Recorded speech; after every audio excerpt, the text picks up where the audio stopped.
Ya lo adelantábamos, el día de hoy estamos con Carla Cerda del Centro de Datos e Inteligencia Artificial. ¿Cómo estás, Carla? Hola, bien, Hace mucho tiempo que no te teníamos, Sí. Feliz de poder encontrarnos nuevamente. Muchas gracias por la invitación y por estar de nuevo.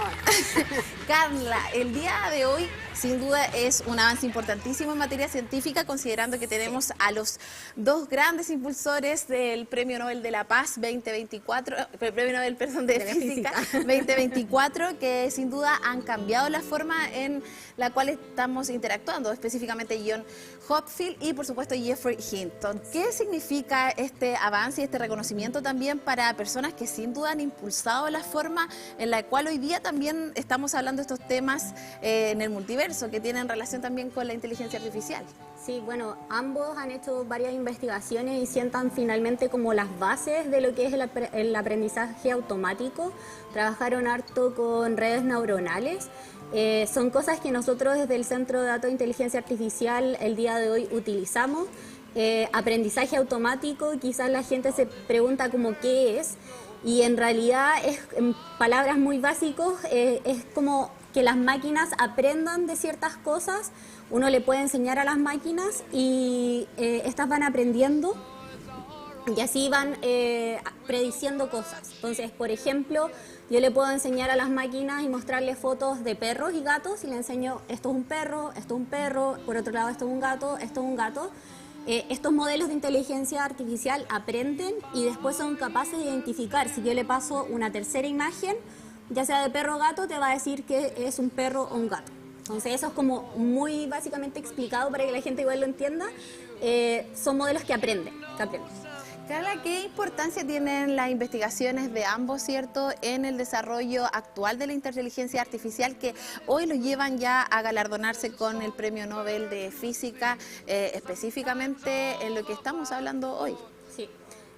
Bueno, claro, son investigaciones importantes, por ejemplo, en reconocimientos faciales. Nosotros, o la gente quizás ya lo ha visto en aeropuertos, por ejemplo, donde uno ya pasa y escanean tu cara o escanean el iris y pueden así hacer un reconocimiento de la persona que está adelante. Pero también a través de imágenes y videos uno puede hacer reconocimiento de cosas. Entonces, por ejemplo, nosotros desde el centro estamos en un proyecto que es DeepCap, que hace reconocimiento de imágenes de predios forestales, donde reconoce, por ejemplo, los árboles que hay en una imagen y podría hacer un inventario de eso. Pero también no solo reconocimiento facial, sino que también en traducciones de texto, como lo hemos visto también, por ejemplo, ahora con ChatGPT, o resúmenes de texto en donde yo le paso un archivo y me hace un resumen de ese archivo. Entonces, son cosas que hemos ido viendo ahora en la vida diaria, pero que también en la industria, por ejemplo, se utilizan harto. En la industria se ocupan muchos sensores y de esos sensores se obtiene mucha información que es analizada y que, por ejemplo, se pueden crear modelos para predecir fallas en las máquinas. Entonces, ahora podemos decir, esta máquina podría fallar si se cumplen ciertas condiciones, podría fallar. ¿Y qué significa una falla en una industria, por ejemplo, un proceso lineal? Que si para la máquina, para todo el proceso. Y obviamente ahí hay costos involucrados importantes. Carla, queremos profundizar este tema. Para esto tenemos una nota de la Deutsche Welle también que nos menciona respecto de cómo la inteligencia artificial está impactando nuestro día a día, está cambiando la forma de la educación y sobre todo también el impacto desde el punto de vista científico. Así que los invito a ustedes también a revisar esta nota junto a nosotros. En la década de los 80, John Hopfield y Geoffrey Hinton sentaron las bases para la inteligencia artificial que conocemos hoy. Emplearon la física para identificar patrones en la información. Su trabajo permite ahora a las máquinas simular procesos de aprendizaje y memoria, funciones que se creían antes exclusivas de los cerebros orgánicos. En una conferencia celebrada el año pasado, Hinton resaltó que las diferencias son menores de lo que podría pensarse. Somos una máquina maravillosa e increíblemente complicada, pero no más que una gran red neuronal. No hay ninguna razón por la que una red neuronal artificial no pueda hacer todo lo que hacemos. Las redes neuronales artificiales modernas se basan en la idea de los dos receptores, un concepto de la física estadística. Este modelo permitió a las máquinas progresar mediante saltos aparentemente intuitivos por asociación o bien identificar elementos similares en los sistemas, tal como los humanos. Esto ha cambiado radicalmente algunos procesos como el diagnóstico del cáncer. Es posible entrenar una red neuronal artificial para detectar tumores mediante el análisis de imágenes. Es un problema, pero si lo logras, el diagnóstico puede ser mucho más rápido y eficiente y una gran ayuda para el médico. La medicina es solo un área entre muchas. La inteligencia artificial ha tenido un gran impacto en campos tan diversos como los modelos lingüísticos, la física de partículas, la modelación de fenómenos atmosféricos y climáticos o en predecir las estructuras de proteínas. El Nobel de este año se concede a un trabajo científico que ha cambiado y sigue cambiando el mundo tal y como lo conocemos. Carla, vemos acá que la nota de la Deutsche Welle nos comentan respecto de cómo las redes neuronales también tienen un impacto en el diagnóstico y muchas veces también en enfermedades. ¿En qué otros sectores vamos a ver este impacto a futuro o más bien desde el presente también? Bueno, sí, recalcar eso, que como lo mencionaba la nota, en temas de salud, en particular nosotros desde el centro igual hemos hecho algunos análisis, por ejemplo, de imágenes computarizadas de pulmón. Fue un proyecto que fue más o menos realizado post-COVID. Entonces pasaba que después de muchas personas hayan tenido esta enfermedad, se generaban algunas llagas en los pulmones. Entonces si nosotros podíamos analizar esas imágenes, podíamos detectar estas llagas a través de modelos. Y esto finalmente era información que utilizaban los radiólogos para tomar decisiones. Es un apoyo a la decisión que toma el radiólogo. Pero no solo en salud, o sea, lo que mencionaba antes, se puede llevar a muchas áreas. Por ejemplo, en temas de mantenimiento predictivo, en las industrias, en reconocimiento facial, que se puede utilizar para diferentes cosas, reconocimiento de imágenes, reconocimiento de objetos en video. Entonces, por ejemplo, igual ahí pueden haber videos en donde, lo mismo que hablábamos delante del tráfico, en donde podemos detectar, por ejemplo, en un video si es un auto, si es un camión, si es una bicicleta, si es una persona. Podría hacerse ese tipo de cosas. Y desde esa perspectiva también, ¿cuáles creen que son los riesgos en que la tecnología avance tan rápido, sobre todo desde algo tan importante como el diagnóstico de enfermedades? Pero me imagino que así como tiene sus beneficios, existen dilemas que es importante considerar. Sí, sí, por supuesto. Bueno, es una tecnología que está avanzando muy rápido. Día a día hay muchas investigaciones alrededor de esto. Yo creo que también ya con la salida de ChatGPT la gente se pudo dar cuenta que la inteligencia artificial era algo que era verdad, ¿cierto? Antes como de eso yo creo que la gente no creía mucho en esto y quizás esto fue algo como tangible, por así decirlo, donde la gente se dio cuenta que sí, que estaba pasando, pero está avanzando muy rápido día a día. Y yo creo que ahí es importante, lo hablábamos alguna vez también que yo vine anteriormente, colocar políticas, crear leyes que puedan también supervisar el manejo de datos. Es algo importante. Se están generando datos en todas las organizaciones, ya sean desde las muy chiquititas hasta las grandes. Y es importante finalmente ver cómo se manejan esos datos. Porque ahí hablamos de dilemas desde lo ético, pero desde el punto de vista social, ¿cómo también esto se puede convertir en una herramienta que genere autonomía, ¿cierto? Y obviamente pueda ejercer quizá algún poder sobre la sociedad. Claro, hay que tener cuidado, lo vuelvo a recalcar. Yo creo que podría ayudar a mucho a la sociedad. Finalmente ya hay proyectos andando en temas sociales, con entrega de información, en la misma parte de la salud. Yo creo que también es algo que ayuda mucho a la sociedad, pero también a estos profesionales. Pero hay riesgos involucrados que finalmente esto se va a poder como controlar bajo algunas leyes, finalmente en el manejo de datos. Yo creo que eso es lo más importante. Y Carla, desde la política pública en nuestro país, Chile específicamente, que se ha avanzado mucho, de hecho tenemos el doctorado de inteligencia artificial, que es uno de los únicos aquí en América Latina. Desde esa perspectiva, ¿qué rol está cumpliendo Chile en materia también de tecnología? Sí, Chile ha avanzado harto. Se han creado hartos centros también en relación a la ciencia de datos e inteligencia artificial. El centro al que yo colaboro es un centro que pertenece a la Universidad de Concepción, es un centro regional, pero también está el CENIA, que es un centro nacional en temas de ciencia de datos. En tema de materias públicas, yo creo que también ellos están utilizando los datos y hay leyes, se están creando leyes en base a esto.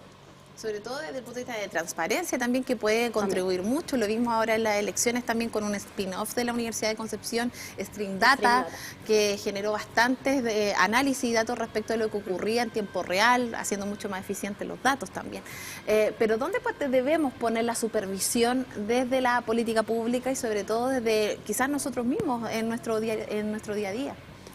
Yo creo que en el manejo de datos, el cómo se obtienen los datos, ¿ya? Las empresas están generando datos, son datos que en principio, si yo como empresa o como organización genero datos, deberían ser datos míos, ¿cierto? Pero pasa mucho que nosotros nos metemos a páginas y nos piden nuestros datos, nosotros entregamos los datos y al entregar los datos en general hay una política de seguridad que generalmente uno no lee y acepta, pero están entregando datos, claro, porque son como... Sí, es un texto bien largo. Entonces, ¿qué están haciendo ellos con nuestros datos? Seguramente esperemos que los estén utilizando para hacer como buenos análisis, pero también podría llevarse al otro extremo de que podrían ser utilizados de mal forma y ahí es donde también ocurren este tipo, por ejemplo, de estafa. No sé si te ha pasado que de repente te han llamado y tienen todos tus datos, o sea, tienen tu nombre, tu root, dónde vive, datos personales como quién es tu mamá y tu papá. Y uno cae también en ese tipo de estafas porque, claro, tienen todos tus datos. ¿Y de dónde obtuvieron esos datos? Esa es la pregunta. Entonces también hay que tener cuidado con eso, porque de alguna forma lo están obteniendo. O sea, es inevitable, yo creo que todos en algún momento hemos aceptado, como mencionas tú, estas páginas muchas veces. Pero estamos a tiempo de protegernos como sociedad o ya en realidad nuestros datos están dentro de diversas bases. Yo creo que los datos están ya en diferentes bases, o sea, como que antes yo pensaba, por ejemplo, que el root era algo como muy personal, sí, pero la verdad es que ahora yo con el nombre puedo sacar el root quizás de cualquier persona. Entonces yo creo que los datos ya muchas organizaciones los tienen, pero yo creo que también estamos a tiempo de crear leyes que se están realizando y se están desarrollando para finalmente acotar esto y que esto no se pase al otro extremo de que sea utilizado de mala forma. De hecho, acá Hinton mencionaba que existen preocupaciones respecto a específicamente a las situaciones peligrosas y riesgosas que la IA presenta y de lo que puede generar a futuro. ¿Tu opinión es la misma respecto a Hinton? Comparándote con un nombre. Sí, no sé si la misma, pero... Sí, si es que pienso, y volviendo al tema de los datos, claro, de repente nos piden nuestras huellas digitales, o sea, ya tienen nuestras huellas digitales. Desde que sacamos nuestro carnet de identidad. Claro, en algunas partes y en algunos aeropuertos, en algunos me pasó que escanearon mi iris, entonces ya tienen parte de mi iris en alguna base de datos. De verdad, entonces... Pero te pidieron, era como un sistema de escaneo, en vez del pasaporte, te lo escaneaba. Entonces, claro, es algo que está avanzando muy rápido. Nosotros no tenemos claro qué va a pasar, no sé, dentro de 3, 5, 10 años con todos estos avances. Podrían pasar muchas cosas. Lo importante es que se vaya siempre creando como de buena forma, que se utilicen de buena forma toda la información que se está obteniendo y cómo controlarla finalmente a través de políticas leyes principalmente. Ustedes desde el Centro de Datos también de Inteligencia Artificial, ¿cómo están concientizando esto también con sus propias comunidades y cómo bajan toda esta información que muchas veces no está tan cercana a las comunidades ni a la ciudadanía en sí? Bueno, nosotros principalmente trabajamos con organizaciones y cuando hacemos algún proyecto, en general hay un contrato de por medio con un acuerdo de confidencialidad. Entonces, por ejemplo, ahí ya hay un documento, ¿cierto?, legal que explicita el uso de los datos, porque la organización a nosotros nos entrega muchos datos, que muchas veces son datos sensibles, por ejemplo, o datos muy importantes de la operación de esa organización, que obviamente si nosotros lo hiciéramos público, por ejemplo, la competencia podría utilizarlos de mala forma. Entonces, estos acuerdos de confidencialidad o estos documentos, estos contratos, sirven para estar bajo un marco, ¿ya? Y en cuanto, como saliendo un poco de las organizaciones, yéndonos más como a la comunidad, como a una bajada más como en persona, local, yo creo que a través igual de nuestros programas de formación, donde hacemos los diplomas, los magíster, que ahí es donde tenemos también más interacción con diferentes personas que toman estos programas. Dentro de estos programas también los académicos mencionan este tipo de cosas. O sea, de hecho, tú estás cursando un magíster en ciencia e innovación, así que esperamos que sea muy exitoso, sabemos que lo vas a lograr. Y desde esa perspectiva también, ¿cómo has visto tú los avances y el estudio de los nuevos profesionales también que están integrando todos estos conocimientos y que muchos de ustedes son los que van a impulsar nuevas tecnologías en diversas áreas, no solamente desde la salud, sino medioambiental, el área forestal y muchas más, desde el ámbito empresarial también? Sí, eso es súper interesante, de hecho, que lo que mencionas es que son de diferentes áreas. A nuestros programas llegan profesionales de distintas áreas. O sea, tenemos, por ejemplo, sociólogos, que uno de repente asocia la ciencia de datos y la inteligencia artificial como una ciencia dura, una ciencia matemática, por así decirlo, donde si tú no eres del área, quizás lo ves muy lejano y algo muy complicado. Pero hemos visto que profesionales de áreas de sociología, tuvimos un profesor de historia que tomó el magíster en ciencia de datos de la innovación y nos realizan muchas consultas también profesionales del área de la salud. Entonces, no llegan solo ingenieros a tomar este tipo de programas, sino que se ha abierto también a otras áreas donde la gente se está interesando. ¿Y qué es lo que, desde todas estas áreas, cuál es el punto en común que de alguna forma los impulsa a especializarse en esta área y sobre todo a generar conocimiento a partir de la IA? Yo creo que el punto en común es que están viendo que los datos se están generando, que están ahí en la empresa o en la organización o en una base de datos, y que si tú no los tomas y no los analizas, quedan en nada, quedan como datos. Pero si tú los analizas, te permite tomar decisiones, y son decisiones finalmente basadas en datos. No es una decisión que es, bueno, mira, con la experiencia que yo tengo de todos estos años de esta operación, yo creo que deberíamos tomar esta decisión. No, o sea, ahora, además de sumar la experiencia que podría tener algún trabajador en el área en la que se desempeña, ahora podemos sumarle estos análisis de datos que se tomaron para así acompañar también la decisión de esa persona.